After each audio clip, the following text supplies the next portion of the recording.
जय भगवती। हर्षोल्लास से भरल महान पावनी होली का हार्दिक शुभकामना पूर्वक संपूर्ण मिथिला मैथिल के हम श्याम सुंदर झा कन्हैया दोनों हाथ जोड़ी प्रणाम करैत छी। आओ उपस्थित छी सुपरिचित गीतकार आ हमर आदरणीय गुरु श्री श्रीश जी के कलम से उपजल एकटा भाव, जाहि में एक बेर फगुआ सनक दिन गौरी दाय देवाधिदेव महादेव से कहि रहल छथि जे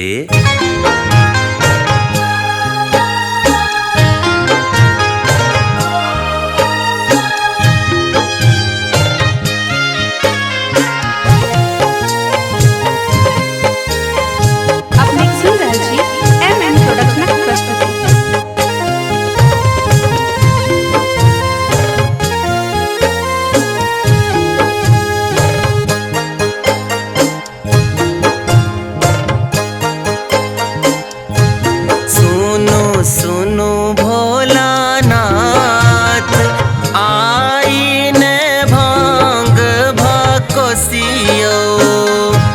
सुनो सुनो भोलानाथ आईने भांग भकोसियो। सुनो सुनो भोलानाथ सुनो सुनो या सुनो सुनो भोलानाथ सुनो सुनो भोलानाथ आईने भांग भकोसियो।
श्याम साहित आई रंग में। होली के रंग में हो, होली के रंग में।